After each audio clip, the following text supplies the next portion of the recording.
Prime debate में आपका स्वागत है। अन्ना हजारे की लहर देश भर में आग की तरह फैल चुकी है। अन्ना की स्थिति मजबूत हो गई है और वो अपने फैसले पर कायम हैं।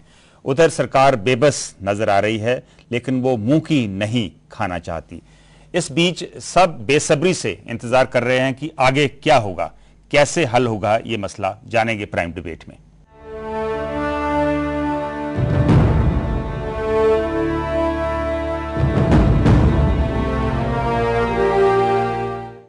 सरकार ने आज एक बार फिर दोहराया कि वो लोकपाल के मुद्दे पर एक तर्कसंगत बातचीत के लिए तैयार है, लेकिन साथ ही ये शर्त भी रखी है कि बात सिर्फ अन्ना हजारे से होगी, उनकी टीम से नहीं।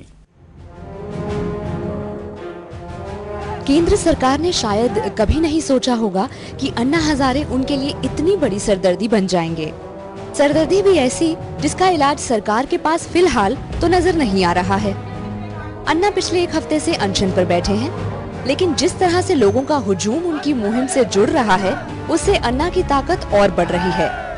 आज वो सरकार को अपनी शर्तों पर झुकने को मजबूर कर रहे हैं और अब तक सभी पैंतरे आजमा चुकी सरकार अब उनसे एक बार फिर बातचीत करना चाहती है। कुछ परिस्थितियां ऐसी हो गई हैं जिसमें समाधान निकालने की आवश्यकता है और निकलना चाहिए। मैं उम्मीद करता हूं और आशा करता हूं कि ऐसा होगा। आपस में बात होनी चाहिए, कोई रास्ता ऐसा निकलना चाहिए जिसे सब लोग स्वीकार कर सकें देश में। बातचीत के सिवाय शायद सरकार के पास और कोई चारा भी नहीं बचा है। विज्ञापनों के जरिए जनता के बीच जाने की कोशिश की जा रही है, लेकिन जनता का मूड बदलना इतना आसान काम नहीं है। उधर विपक्ष भी सरकार को घेरने में कोई कसर नहीं छोड़ रही। मांग कर दी है कि प्रधानमंत्री इस्तीफा दें और देश में चुनाव कराए जाएं। I would like to tell Dr. Manmohan Singh, the time has come for this government to quit voluntarily and go to the people and seek their support once again. Seek a fresh mandate from the people. Or really speaking, their mandate of 2009 has been exhausted. अन्ना अपनी मांग पर अडिग हैं। कह रहे हैं कि सरकार 30 अगस्त तक उनका जन लोकपाल बिल पास करे, नहीं तो जाए। सरकार बेबस है और एक के बाद एक तरकश के उसके तीर जाया हो रहे हैं। लोकपाल बिल सियासत के अंधियारे में गायब है। रोशनी का इंतजार सभी को है। इस मुद्दे पर बातचीत के लिए हमारे साथ स्टूडियो में मौजूद हैं राजीव गोदारा, जो संपूर्ण क्रांति मंच के जनरल सेक्रेटरी हैं, रमेश दत्त शर्मा, जो कांग्रेस नेता हैं और पंजाब के पूर्व मंत्री रह चुके हैं, सत्यपाल जैन, जो भाजपा नेता हैं और चंडीगढ़ से सांसद रह चुके हैं, और राजीव लोचन, जो पंजाब यूनिवर्सिटी में इतिहास के प्रोफेसर हैं। आपका डिस्कशन में स्वागत है। राजीव, आपको लगता है कि सिचुएशन हाथ से निकल रही है और पता नहीं किस दिशा में हम जा रहे हैं? ये कहना कि हालात हाथ से निकल रहे हैं, ऐसा नहीं है। रादर मुझे लग रहा है कि जो हालात बन रहे हैं उस देश की पॉलिटिक्स के लिए, अभी उसमें बहुत पॉलिटिक्स का विचार नहीं है, पॉलिटिकल थिंकिंग नहीं है, परंतु एक नई राजनीति को जन्म दे रही है, जो लोगों की वॉइस को सड़क पे आकर सरकार के सामने टकराने की, सरकार को अपनी बात कहने की जो तत्व उसमें है वो बहुत महत्वपूर्ण है। और ये आंदोलन Jan Lokpal bill as it is pass होगा कि नहीं होगा, उस बहस को छोड़ भी दें तो देश के अंदर एक बहुत नई तरह की राजनीति को जन्म दे रहा है और बहुत अच्छे संकेत। रमेश दत्त जी, कल रामलीला ग्राउंड में कम से कम 1 लाख लोग इकट्ठे हुए थे। इसका मतलब है कि लोगों में काफी गुस्सा है, लेकिन ऐसा लगता है कि सरकार कुछ नहीं कर रही, वो अपने पैर पीछे खींच रही है। इस गल च कोई दो राय नहीं है कि आम आदमी ਜਿਹੜਾ देश ਦੇ ਵਿੱਚ है, जिस प्रकार ਦੀ ਸਰਕਾਰਾਂ ਦੇ ਰਾਜ 'ਚ हर ਵਾਰੀ ਹੋਈ ਭ੍ਰਿਸ਼ਟਾਚਾਰ ਜਿਹੜਾ ਹੈਗਾ ਉਹ ਥੱਲੇ ਤੇ ਪਟਵਾਰੀ ਤੇ ਲੱਗ ਹੈ, ਉੱਪਰ ਤੱਕ ਬਹੁਤ ਥੋੜੇ ਲੋਕ ਹੈ ਜਿਹੜੇ ਇਸ ਵੇਲੇ ਬਚੇ ਆ, ਜਾਂ ਜਿਨ੍ਹਾਂ ਦਾ ਮੈਰਿਟ ਨਾਲ ਕੰਮ ਹੁੰਦਾ ਹੈ ਜਾਂ ਜਾਣ ਨਾਲ ਕੰਮ ਹੁੰਦਾ। ਅੰਦਰੋਂ ਅੰਦਰੀ ਜਿਹੜਾ ਇੱਕ ਲਾਵਾ ਸੀਗਾ, ਉਹ ਲਾਵਾ ਜਿੱਦਾਂ ਜਵਾਲਾਮੁਖੀ ਦਾ ਫਟਦਾ, ਲੋਕਾਂ ਦਾ ਫਟਿਆ ਹੈ ਕਿ ਉਹਨਾਂ ਨੂੰ ਇੱਕ ਕਿਰਨ ਨਜ਼ਰ ਆਈ ਹੈ। ਪਰ ਮੇਰਾ ਵਿਚਾਰ ਇਹ ਹੈ ਵੀ ਇੱਕ ਕਿਰਨ ਜੈ ਪ੍ਰਕਾਸ਼ ਨਾਰਾਇਣ ਦੀ आंधी च 1974 च भी मनते जे भी उस तरह की हुण फिर दोबारा किरण शुरू हुई है। ये तो मैं मानता है जी, पर मैनू ये भी शक है कि किसी उदां दी निंदी आने के बाद जो जनता पार्टी की सरकार आई, जो उसके बाद हाल देश का होया, क्योंकि पोलीटिकल आदमी जिहड़ा हैगा, कोई आदमी जिहड़ा ओह इहनूं मतलब गाइड करने वाला नहीं है। जे जयप्रकाश नारायण नूं सरकार बनने के बाद किसी ने आने नूं नहीं पूछा सीगा, और मोरारजी देसाई जिहड़े प्रधान मंत्री बने हैं, ਐਦਾਂ ਦੀ ਜਿਹੜੀ ਹੈ ਬੈਦਲ ਹੈ। ਅੱਜ ਵੀ ਮੈਂ ਕਹਿੰਦਾ ਹੈ ਵੀ ਲੋਕ ਦਲ ਬਿੱਲ ਜਿਹੜਾ ਪੇਸ਼ ਹੋਇਆ ਵਾ ਹੈਗਾ ਜਾਂ ਅੰਨਾ ਜੀ ਨੇ ਜਨ ਲੋਕ ਬਲ ਦਿੱਤਾ ਹੈਗਾ, ਉਹਦੀ ਪੂਰਾ ਸਮਰਥਨ ਨਾ ਬੀਜੇਪੀ ਵਾਲੇ ਕਰਿਆ ਕਰਦੇ, ਨਾ CPM ਵਾਲੇ ਕਰਿਆ ਕਰਦੇ, ਨਾ कुछ होर पार्टियां वाले करिया करते, पर उहदे विचों लाभ लैण दा जिन्ना क मौका हैगा उहनूं ओह गवाया भी नहीं करते। है पोलीटिकल लाभ जैन साहब ये कह रहे हैं, रमेश जी कह रहे हैं कि सपोर्ट नहीं करती है बीजेपी और या भी कोई भी अपोजिशन पार्टी इस बिल को, लेकिन इसका लाभ उठाना चाह रहे हैं। भारतीय जनता पार्टी बिल्कुल स्पष्ट बात कर चुकी है। हम अन्ना हजारे जी के आंदोलन का समर्थन करते हैं, हम उनके जन लोकपाल बिल का समर्थन करते हैं। सिर्फ एक तो मुद्दा है जिस पर आकर हमारी राय थोड़ी सी मुख्तलिफ है, और वो बेसिकली मुद्दा है कि क्या हायर जुडिशरी लोकपाल के दायरे में आनी चाहिए या नहीं आनी चाहिए। और इस विषय पर सिर्फ हमारा ही नहीं, जो अन्ना जी के समर्थक हैं उनमें भी कहीं ना कहीं दो राय जरूर हैं, इंक्लूडिंग जस्टिस संतोष हेगड़े, कि क्या सुप्रीम कोर्ट का जज, हाई कोर्ट का जज उस दायरे में आए या ना आए। हम एक जोरदार सशक्त लोकपाल चाहते हैं। प्राइम मिनिस्टर लोकपाल के दायरे में आए, ये बात सबसे पहले हमने कही थी, अटल बिहारी वाजपेयी जी ने कही थी। इसलिए आज ये कहना कि हम उनका समर्थन नहीं कर रहे, ये ठीक नहीं है। मेरा कहना यह है कि ये जो आंदोलन है, इस समय यह आंदोलन सिर्फ लोकपाल बिल, भ्रष्टाचार को मिटाने के लिए कोई बिल आए या ना आए, उससी सीमाएं क्रॉस करके ये बहुत आगे निकल चुका है। आज जो इतनी भारी तादाद में लोग आ रहे हैं, वो जो जन आक्रोश था, जो लोगों का गुस्सा था, वो एकदम से फूट पड़ा है। लेकिन सत्यपाल जैन जी, आपको नहीं लगता कि टीम अन्ना का जो स्टैंड है वो कहीं पे अनफेयर स्टैंड है? वो कह रहे हैं कि जो सरकार बिल लाई है लोकपाल बिल, उसको पहले वापस ले और टीम अन्ना का जो जन लोकपाल बिल है उसको वो इंट्रोड्यूस करे पार्लियामेंट। मैं इसको बिल्कुल भी अनफेयर नहीं मानता। आप पिछले 50-60 साल में देखिए, जितने भी विषय आए हैं उन पर जो जो लोग कानून चाहते हैं उन्होंने दबाव डाला। ट्रेड यूनियन एक्ट आया, मजदूरों ने हड़तालें की, स्ट्रगल किया, तब ट्रेड यूनियन एक्ट आया। पंजाब रीऑर्गेनाइजेशन एक्ट आया, पंजाब का डिवीजन हुआ, संत फतेह सिंह मरण व्रत पर बैठे, जगदत्त शर्मा जी मरण व्रत पर बैठे। मैं पॉलिटिकल साइंस का स्टूडेंट रहा हूं, डॉक्टर साहब तो मेरे से कहीं ज्यादा एक्सपीरियंस्ड हैं। राजनीतिक जीवन में, संसदीय राजनीति में प्रेशर ग्रुप, इंटरेस्ट ग्रुप हमेशा रहे हैं, रहने चाहिए। अगर वो इसको हिंसक रूप दें तब उन पर दोष लगाया जा सकता है कि आप अनफेयर हैं।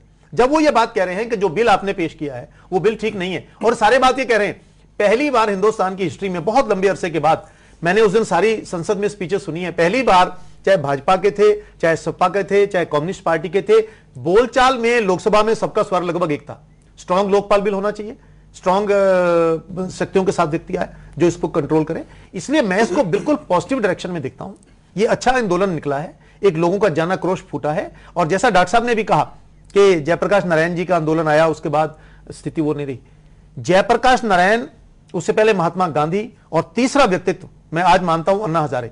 ये तीन व्यक्ति कम से कम हमारी आंखों के सामने देखते देखते एक सेकंड और इस सीमा तक चले गए हैं कि आज वो दलगत राजनीति से ऊपर है। राजीव लोचन जी, आप जैन साहब के जो कंपैरिजन है इससे सहमत हैं कि गांधी जी के बाद, जयप्रकाश नारायण के बाद अब ये तीसरे व्यक्ति अन्ना हजारे कि जैसे उन्होंने लोगों को इकट्ठा किया है? जैन साहब ने जो बातें कही बिल्कुल बराबर कही हैं। इसमें हमें और गौर ये करना पड़ेगा कि सन 63 में पहली बार लोकसभा में बात उठी थी कि हमें लोकपाल चाहिए है। जब लॉ मिनिस्ट्री के डिमांड्स को डिबेट किया जा रहा था, तब से लेकर आज तक सरकार ने वर्चुअली कुछ नहीं किया, अटल बिहारी वाजपेयी के अलावा, जिनकी सरकार ने इस बात को आगे बढ़ाया था। साथ ही साथ एक और चीज देखिए, पहली बार यह हुआ है, आपने पहले एक बात उठाई थी कि इतने सारे लोग इकट्ठा हो गए हैं और ये इकट्ठा होकर किसी तरह का प्रेशर जनरेट कर रहे हैं। पहली बार ऐसा हुआ है कि जब सारी जनता, किसी एक पर्टिकुलर क्लास की नहीं बल्कि लगभग सभी लोग इकट्ठे होकर ये कह रहे हैं कि हमें कानून बनाने में हमारा भी थोड़ा सा हाथ होना चाहिए। यदि आप गौर करें, हिंदुस्तान में सरकार ने जनता को किनारे रखा हुआ है पिछले 60 सालों से। हमारे राजीव, इससे डेमोक्रेटिक इंस्टीट्यूशंस को अंडरमाइन नहीं कर रहे हैं। कवर एक सेकंड, सरकार डेमोक्रेटिक इंस्टीट्यूशंस को अंडरमाइन करती है। हमारे पास बहुत सारे ऐसे कानून है, बहुत सारी ऐसी पोस्ट है जिसमें जनता के किसी भी आदमी को बिठाया जा सकता है। यहां तक कि जो कैग होता है, जो सीवीसी होता है, जो आपके जो कॉन्स्टिट्यूशनल अथॉरिटीज हैं, आपके जो इलेक्शन कमिश्नर्स होते हैं, आपके जो रिटर्निंग ऑफिसर्स होते हैं, जो पोल बूथ का ऑफिसर होता है, इसमें सरकार किसी भी हिंदुस्तानी को जो कि अडल्ट है उसको बिठा सकती है। तो सरकार ये नहीं करती, सरकार केवल सरकारी कारिंदों को बिठाती है। सरकार का जनता के ऊपर इतना कम भरोसा है, वो मान के चलती है, जैसे आपने कहा कि यदि लोग इकट्ठे हो जाएंगे तो लोग देश को तोड़ डालेंगे। ऐसा नहीं है, ये देश लोगों का है और लोग इस देश को बना के रखते, सरकारें नहीं बनाती। जी रमेश दत्त जी, ऐ लग रहा है कि जिवें सरकार अपना स्टैंड बदल रही है, वो कहते ना भी गोल पोस्ट अपना बदल रही है। पहले उन्होंने कहा कि अन्ना हजारे भ्रष्ट है गया, फिर उन्होंने ये कहा कि ये बाहरला कोई हाथ है, फॉरन हैंड है इन्हें पिछे, और हुण फिर बैक चैनल उन्होंने गलबात भी शुरू कर दी है। एक की सरकार कन्फ्यूज्ड है या उन्होंने पता नहीं लग रहा की करना चाहिए? नहीं, सरकार दी मैं समझदा लोकतंत्र के अंदर ये ड्यूटी भी बनती हैगी है। ये जिहड़ा भ्रष्ट वाली गल सीगी, ये तो कोई जज सावंत दी कोई मतलब सावंत दी चीफ जस्टिस की कोई रिपोर्ट सीगी, वो मनीष तिवाड़ी जी ने पढ़ी हैगी है जी। उन्होंने किसी ने हालां तक इन्होंने भी कंट्राडिक्ट नहीं किया पे रिपोर्ट सही है क्या गलत है, नोबडी कंट्राडिक्टेड, मेरी गल कर दिया गया है। अदरवाइज टीवी ते नजर आने बंद हो गए ने, कहीं नजर नहीं आ रहे। कांग्रेस के स्पोक्सपर्सन नु कांग्रेस ने विड्रॉ कर लिया, ये अपने आप से बहुत बड़ा संकेत है कि वो गल ठीक सी की गल। वो तो जिसने भी मनीष तिवारी को ब्रीफिंग दी थी बड़ी गलत ब्रीफिंग दी थी, क्योंकि उस इश्यू में तो और भी बहुत सारी चीजें शामिल थी और अंत में सरकार के मंत्री गए, अन्ना हजारे जहां के तहां रहे और ये कहा गया कि माइनर सी टेक्निकल बात थी और कुछ नहीं था। जे अपने परिवार च किसी नूं लग जावे भी ये बंदा कोई गलत गल कह गया या हो गया, जे वो परिवार महसूस करन ते बाद बजाए एक दूए दीयां बंदूकां कढ के आमने सामने आन, जे कोई गल समझौते दे नाल बैठ के मुकदी है, जे किसी गलती हो गई उन्होंने सुधार लिया जाए, क्या नुकसान है। अज भी पीएम साहब ने 2-3 बार बोलिया भी बैठ के जो ठीक करने वाला है स्टैंडिंग कमेटी च सारे जाने आके पेश हो, अपनी राय दो, जिहदे पर सारी चीज़ों पर समझौता हो जाएगा, पास कर देवांगे। पर एक बड़ी सिंपल जी डिमांड उठा रहे हैं कि सरकारी बिल विड्रॉ कर लो, जन लोकपाल बिल ने इंट्रोड्यूस कर दो, सरकार ये क्यों नहीं कर दी? ये डिमांड तो कॉन्स्टिट्यूशन के खिलाफ जाती है। जनता का सरकार चलाने में हाथ होना चाहिए, बात जरूर है, पर इसका मतलब ये नहीं कि हम फैसिज्म लेके आ जाए, हम नार्सिज्म लेके आ जाए, जहां की जो मॉब मेंटालिटी वो ऑपरेट करे। कानून सोच समझ के बनाना पड़ता है। किसी लेवल पर इसमें फैसिज्म भी है जो डिमांड है टीम यदि वो जिस तरह से उन्होंने लाइक एब्सोल्यूट डिमांड डाल दी है, फिर तो फैसिस्ट होना बात शुरू हो जाती है। राजीव, आप जो कह रहे हैं कि ये डिमांड फैसिस्ट है ना, नहीं, इसमें रूट्स हैं, ये नहीं कह रहे डिमांड। रूट्स तो बहुत सारी चीजों में, रूट्स तो पार्लियामेंट में बिल आने के बाद बोलना है इसमें रूट्स देखे जा रहे हैं, रूट्स कौन कहां देखेगा उसकी बात मैं नहीं कर रहा हूं, परंतु इस भारत के इतिहास में क्या नहीं हुआ कि बिल संसदीय समिति में आने के बाद विड्रॉ नहीं हुए हों या दोबारा नहीं लाए गए हों। अगर ऐसा हुआ है तो मैं नहीं कहता कि Jan Lokpal bill as it is लाया जाए, परंतु अगर ऐसा है एक तीसरा ड्राफ्ट जन साहब ऐसा कोई प्रेसिडेंस है कि बिल इंट्रोड्यूस होकर वापस लिया गया है? देखिए, जो ये बात कही गई है अन्ना हजारे जी की तरफ से, ये बात कि सरकारी बिल वापस हो और जन लोकपाल बिल इंट्रोड्यूस किया जाए, वो उस स्थिति में आया जब सरकार ने उनके साथ जो वायदा किया था कि हम अपना भी ड्राफ्ट और आपका भी ड्राफ्ट दोनों पार्लियामेंट के सामने रख देंगे, पार्लियामेंट उसमें से जिसको भी मंजूर करना चाहे मंजूर करे। जब वो इस वायदे से पीछे हटे और सिर्फ सरकारी बिल इंट्रोड्यूस किया, और इतना ही नहीं, ना केवल पार्लियामेंट में बल्कि कैबिनेट के सामने भी जो सरकारी बिल था वही इंट्रोड्यूस किया गया, कैबिनेट के सामने भी जन लोकपाल बिल नहीं रखा गया। इसलिए अब जो एक सेकंड जब ये बात इस परिप्रेक्ष्य में उठी है, लेकिन मेरी जहां तक जानकारी है अन्ना हजारे जी के समर्थक ये चाहते हैं कि सरकार सरकारी लोकपाल बिल के साथ साथ जन लोकपाल बिल भी अगर लोकसभा में इंट्रोड्यूस कर देती है और इसको भी स्टैंडिंग कमेटी के पास भेजती है, तो कुछ समय तक वो इस बात के लिए पहले तैयार थे। अब सरकार के एटीट्यूड की वजह से उनका कहना यह है कि क्योंकि आपने सारी की सारी बात स्टैंडिंग कमेटी पर डाल दी है और स्टैंडिंग कमेटी में आपकी मेजोरिटी है, पार्लियामेंट में भी आपकी मेजोरिटी है, इसलिए हम अब ये चाहते हैं कि आप जन लोकपाल बिल को पास करवाएं। एक जैन साहब ने जो कहा कि उनका ड्राफ्ट और सरकारी ड्राफ्ट, जो समिति बनी थी ड्राफ्ट समिति, वो सरकार ने नोटिफाई की थी और वो ड्राफ्ट समिति का ड्राफ्ट होना चाहिए था। अगर उसमें एक राय नहीं थी तो कैबिनेट में दोनों ड्राफ्ट जाते हैं, न्यूनतम क्योंकि नोटिफाई हुई थी वो, ये नहीं था कि कोई बाहर से ड्राफ्ट। मैं अभी आपके पास वापस